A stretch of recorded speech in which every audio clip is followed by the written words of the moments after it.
Daily Race A at Sardegna in the Lance Evos.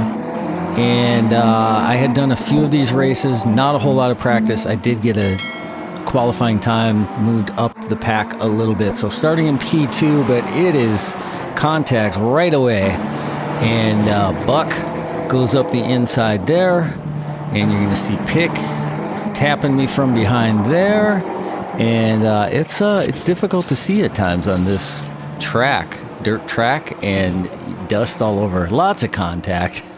I kind of accepted that that's what was going to happen. This is another Daily Race A in Gran Turismo 7 where there is no DR or SR impact. So I go way too wide in this one, slam into the wall. So does a few other drivers.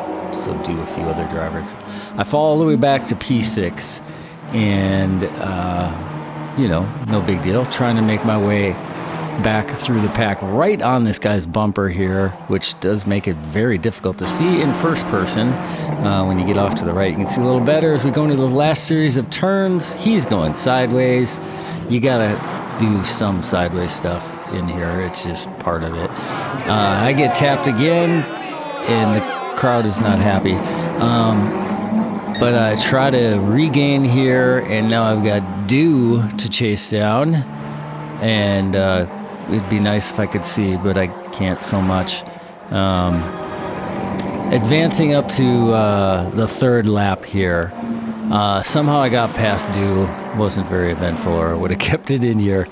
And trying to take a good line through going down this hill. You see Buck bouncing off the fence, and as he comes back on track, I ram into him.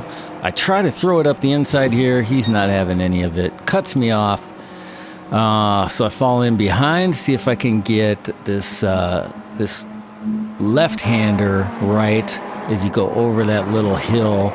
And do I get it? I get it better. So I go past Buck right there, up into P4. P1 is long gone. But I see these two guys going at it. I see a gap, and I figure, yeah, let's do it. And the gap didn't really expand the way I wanted it to, but I thought it's close enough. So for the full next lap, I was able to stay in front. But this is advancing to lap 4, and these guys have chased me down. I've made a couple mistakes. I get tapped. I hit the boulder there, and Chris goes up the inside, shoves me out of the way a little bit, and as I'm coming down to the line here, I'm fighting with Pick, and he gets into my door. I try to fight back, and it doesn't work out so well. I get spun around, so what do? Throw it in reverse and get over the finish line. So, kind of what you might expect for Daily Race A shenanigans, but a couple races later, I had done a lot more practice, got a much better qualifying time, and then had been in a couple races here with Outlooker. So when I got into this one, I thought, cool, we're going to have a good chance to have a battle here. And then I picked a red car when I meant blue, and it really kind of threw me off. Anyway, I'm chasing down Outlooker. And we both have a decent run through here. We have already broken away a little bit from the pack. That's good news. Lots of dirt and dust again. I didn't notice it while racing being that blind, but well, there you go.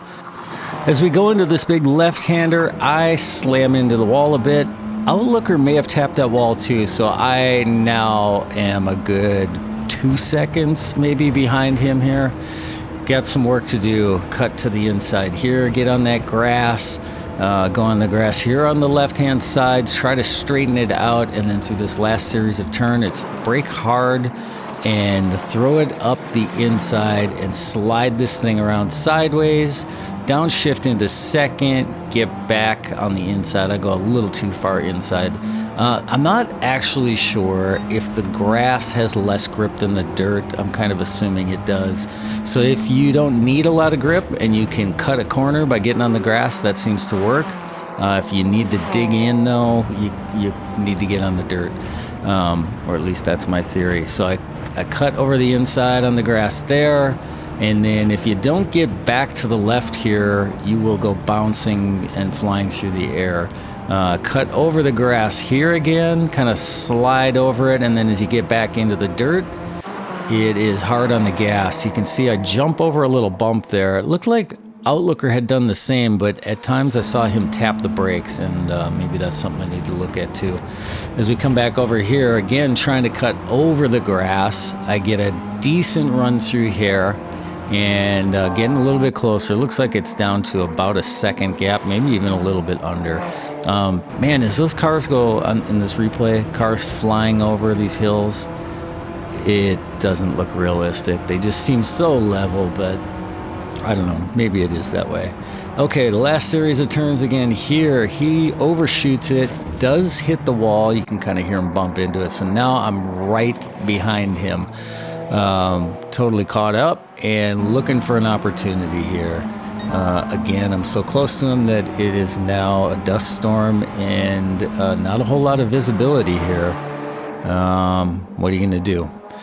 You're going to keep going. That's what you're going to do. You're going to chase him down and do the best you can. So we are now into lap 3.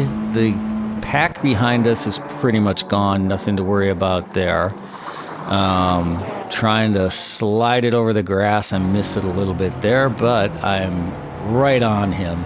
So as we're coming through this, coming back uphill, you see his brakes come on. So I'm not sure if that's if he was overshooting it or that was just his line and his approach was tapping the brakes. Then you come up here and you kind of fly over another little hill, and I'm still trying to play with downshift, lift, brake after that little hill. I don't know. It's a little sketchy, this whole thing. A lot of sliding. I will say though, TCS is disabled in this, but you don't really need it. Even the grid start, the launch on dirt in first gear is no problem. I think the nature of driving on dirt is your tires are going to spin and then they're going to dig in, but it is what it is. There is not a whole lot of grip, but it's controlled chaos because you are sliding. But it's what I imagine people who are good at drifting are able to do. And maybe it's just an all-wheel drive on the dirt is a little more forgiving. We are into the last lap here. My time is running out. I try to get over the grass again, but I am wide there. But can I make up for it here? All the way to the inside, dig into this dirt, get some grip. Looks like his brake lights are on. Hard to see through all that dirt and dust. Get back over to the right onto the grass. Looks like a little bit of lift and downshift and brake right as we go over that little hill. I've caught up again. Now we're definitely less than a second, maybe 3/10, and trying to just stick with him through this sector so I can hopefully make a move here in the last series of turns, that like double chicane as you go up the hill. So hard on the brakes, throw it up the inside. I do not hit the wall there, but either did he. And then I go a little too far to the inside, but it looked like he was going to hang on to this there. Really good race. Really close the whole way. I had him maybe one or two places where I thought I might be able to get by, but I just didn't have the momentum, didn't have the exit speed. But super fun race. I highly recommend these. It's a different type of race than what we're used to on tarmac. So get out there. No DR, no SR implications. Get out there, have some fun. I had my series of dirty races and clean ones. I preferred the clean ones. So if you enjoyed this video, you're definitely going to want to check out this one.